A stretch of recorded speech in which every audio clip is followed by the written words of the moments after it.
Hi guys. Um, if I look a little rough or if my voice cuts out, I just got off a very long phone call with my friends. So, that's probably why. So, I know it's like almost 8 o'clock, but I had to beg my friends to get off the phone so I could come record.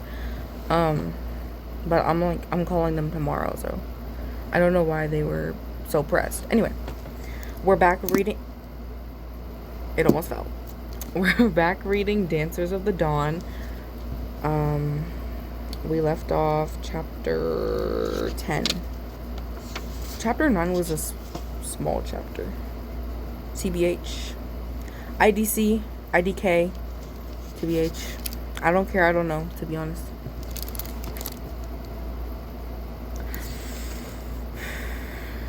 Okay. Let's read. Okay. Remnants of the sandstorm whisper on the horizon. For the last 2 days, all students have been instructed to stay inside the sanctuary, but my body yearns for the sun.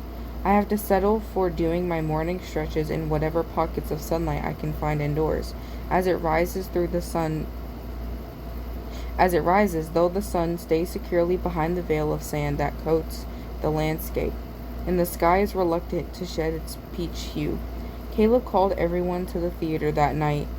The dust cloud reveals itself and reassured us there was no threat from Meezer. Despite him sending Tahir and a band of guards to patrol the perimeter, though Meezer's words that war is already here still echo in my mind, most of the elites are now more concerned about whether Queen Sana will still be able to travel for the Lornas as planned. We've continued to train as though she will end now, with only 4 days to go. The veil finally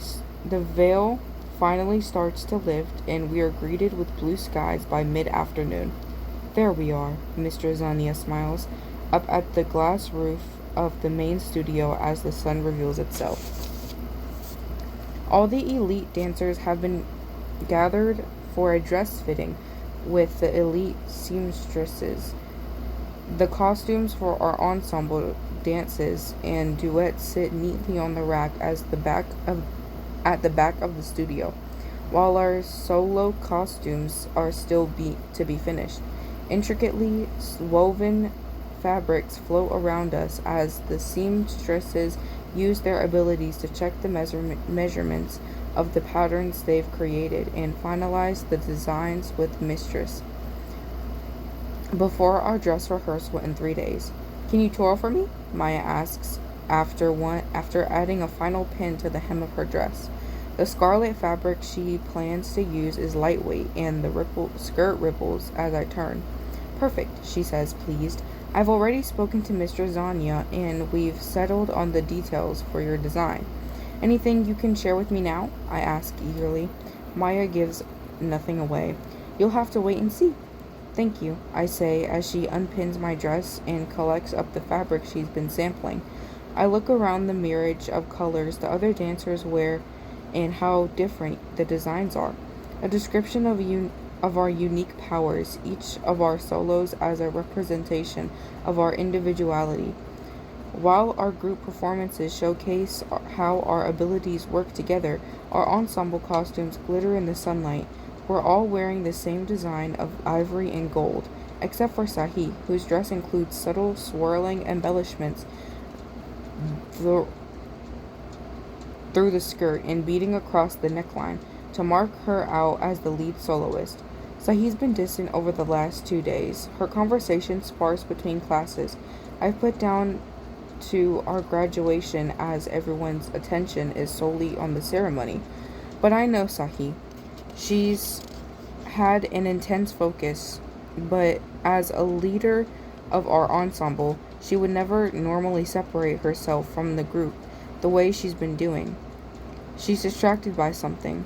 As the seamstress pack away, Sakshid enters and speaks to Mistress Zania.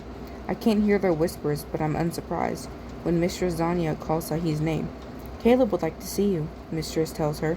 This is their third meeting since the storm began, which isn't unusual as she's our leader, and no doubt Caleb is preparing her for the Queen's imminent arrival. But it's the way Sahi comes back from each meeting looking more drained than she does when we finish a day's training, that unsettles me. The rest of you, I encourage you to go outside and enjoy the fresh air before your next class. The storm has passed, Mistress tells us as Sahi follows Ajid out of the studio. My body itches for the gardens as I detour when I catch sight of Sahi and Sajid. While everyone else runs through the main entrance, they head in the opposite directions towards Caleb's quarters. Keeping my distance, I follow the shame creeping up the back of my neck before spying on my best friend. But she's acted so strangely since the sandstorm. So has Caleb and Sajid, always keeping a watchful eye on the horizon. They might tell us there's no threat, but then why was Tahir sent out with a group of guards to patrol the sanctuary perimeter? What if Mira was right? The war that's threatened is no longer a concept we trained for, is ready and waiting.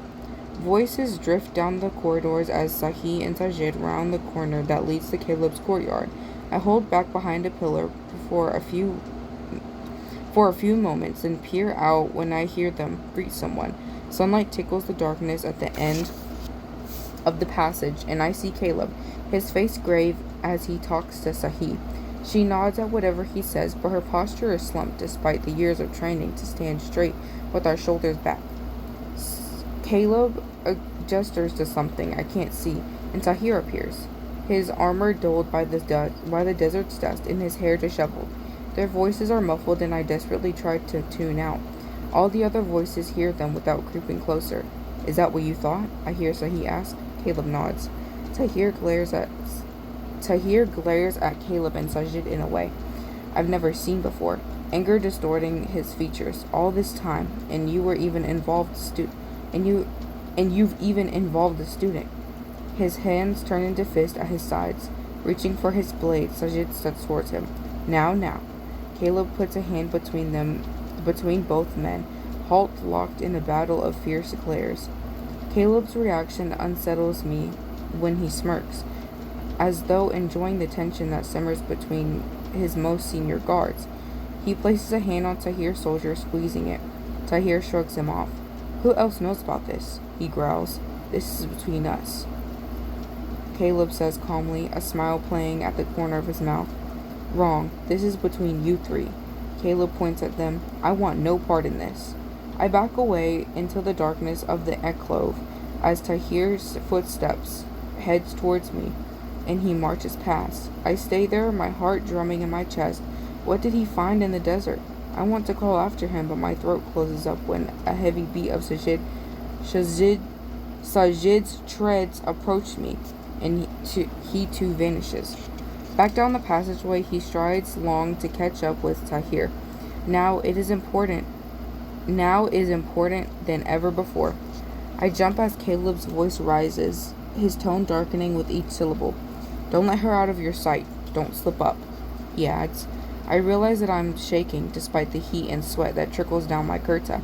Sahi doesn't respond, but the bells on her palau give her away as she approaches and walks past my hiding spot. Sahi, Caleb says sharply and calm.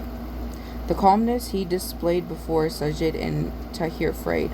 Watch her. She stops suddenly. My breath falters as I press my back into the wall.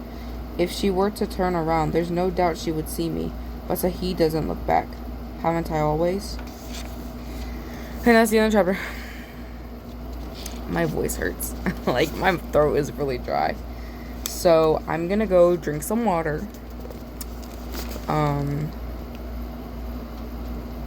Make sure my voice doesn't